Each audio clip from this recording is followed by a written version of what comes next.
Baik, selanjutnya mengenai produk-produk yang terdapat pada Sudirman Nowcash. Jadi yang pertama ada CMAX. Seperti kita ketahui, CMAX flat column maksimum menampilkan nilai maksimum dari seluruh elevasi. Untuk selanjutnya di sini adalah step Nowcash atau Nowcash, produk Nowcasting dari data cuaca ya.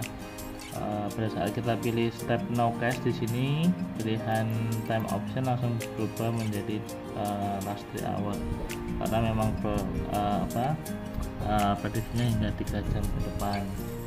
Kemudian di sini keterangan waktunya. Jadi keterangan waktu plus di sini adalah keterangan forecastnya plus berapa menit gitu ya. Saat kita ganti keterangan menggunakan ini press dan next, ini akan muncul prediksi 20 menit ke depan, 30 menit ke depan, 40 menit ke depan, dan hingga 3 jam ke depan. Jadi algoritma yang digunakan untuk prediksi ini adalah steps ya, atau short term ensemble prediction system, dan ensemble yang digunakan ensemble maksimum. Ini bisa digunakan untuk melihat prediksi tendensi pergerakan maupun pertumbuhan awannya, apakah awannya akan semakin meluruh atau menguat seperti itu. Kemudian ada juga KPF 3 jam. Di sini adalah KPF ini jadi dari yang steps tadi, Nowcash steps, untuk dikonversi menjadi curah hujan dan diakumulasikan. Jadi ini adalah sebaran prediksi 3 jam hingga 3 jam ke depan. Jadi ini validnya, jadi hingga 3 jam ke depan ya. Kita bisa melihat wilayah-wilayah mana yang memiliki curah hujan yang tinggi. Tentu saja batas ambang nilai curah hujan itu sudah menjadi karakteristik lokal ya. Jadi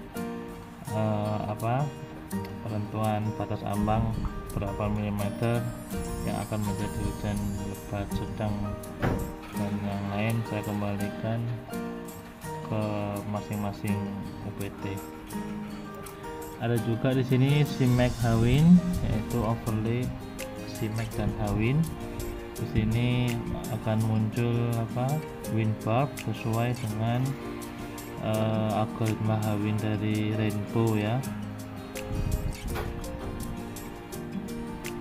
Kemudian untuk Hawin di sini Hawin 0,5 km. Kemudian saya coba untuk SSA, overlay CMAX SSA. Ini pada saat kita memilih produk ini wilayah-wilayah yang dianggap sebagai storm berdasarkan algoritma SSA akan diarsir seperti ini. Ini akan kita pilih last 1 hour. Di wilayah yang masuk dikategorikan sebagai storm akan terarsir. Oke, seperti itu ya. Ada juga KP Hawin setengah kilometer, kemudian KP 1 kilometer. Daripada beberapa forecaster lebih cenderung memilih produk-produk KP, jadi kami berusaha untuk memfasilitasi, namun karena keterbatasan server pengolahan kami hanya menyediakan 0,5 dan 1 kilo. Ada SRI, Surface Rainfall Intensity, langsung dikonversi menggunakan persamaan Marshall-Palmer. Untuk PAC sendiri akumulasi 1 jam yang lalu ya. Jadi ini moving juga waktunya. Misalkan di sini jam 14 UTC, berarti akumulasi dari jam 14 UTC hari ini hingga 14 jam UTC yang lalu. Nanti misalkan ada data baru jam 14.10, berarti akumulasi dari 14.10 UTC saat ini hingga 14.10 UTC satu hari yang lalu. Oh maaf, itu kalau pilihannya 24 jam ya. Kalau 1 jam berarti ya sampai 1 jam yang lalu, sesuai dengan produk yang dipilih. Kalau 6 jam berarti ya akumulasi wilayah yang terjadi hujan hingga 6 jam yang lalu, seperti itu. 6 jam, kemudian 12 jam. Ini mohon maaf agak ada keterlambatan dalam loading data karena saya harus mengakses PC di kantor. Ya, kelancarannya juga tergantung pada koneksi internet di tempat saya berada. 24 jam. Nah, untuk mosaik ini seluruh Indonesia, jadi rada seluruh Indonesia kita tampilkan, namun karena ini mosaik seluruh Indonesia, tentu resolusinya kami kurangi sehingga terlihat agak pecah-pecah. Jadi misalkan ingin melihat secara bersamaan beberapa radar tanpa harus mengubah-ubah radar set sini, bisa melihat yang mosaik CMAX. Apabila ingin melihat yang lebih detail, tentu di sini menggunakan yang CMAX ini sesuai dengan lokasinya yang diinginkan. Ada juga Himawari Enhance di pada wilayah-wilayah yang tidak tercover oleh radar cuaca, bisa menggunakan data satelit, Himawari Enhance, dan juga RDCA. Untuk RDCA sendiri ini yang di titik-titik merah ini yang masuk kategori rapid developing cumulus, seperti itu. Jadi ini adalah produknya. Tentu semua produk ini bisa dipilih time optionnya ya, the last 1 hour seperti apa untuk RDCA nya dan yang lain juga bisa seperti itu. Jangan lupa untuk selalu melihat waktunya di sini, jangan sampai kita salah menginterpretasikan, karena bisa jadi kita lupa melihat ketengahan waktu dan ternyata katanya tidak update, seperti itu. Kemudian ini yang di bawah ini untuk storm, di sini tadi saya menunjukkan di sini ada 2 algoritma yaitu SSA dan juga Titan.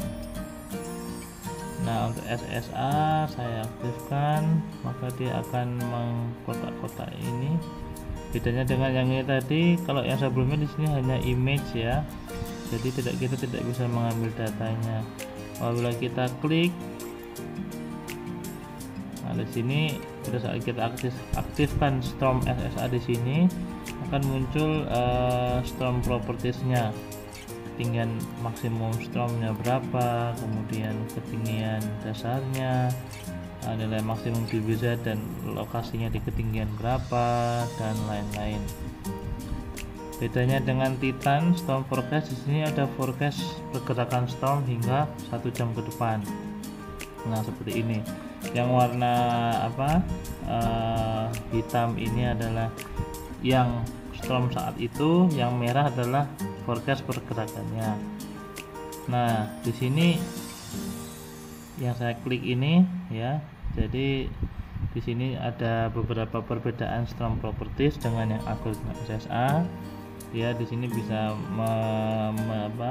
memberikan informasi pergerakan stormnya kemana dan berapa kecepatannya, seperti itu. Jadi apabila yang merah ini yang forecast ini dia mengecil, berarti si algoritma Titan itu memprediksikan bahwa selnya itu akan meluruh. Karena apabila membesar, seperti ini contohnya, jadi yang merah ini membesar, maka dia akan diprediksikan membesar, seperti itu. Oke, itu adalah produk-produk dari data rasternya, kayak radar maupun satelit. Selanjutnya mungkin akan saya coba demonstrasikan mengenai penggunaan dalam pembuatan warning.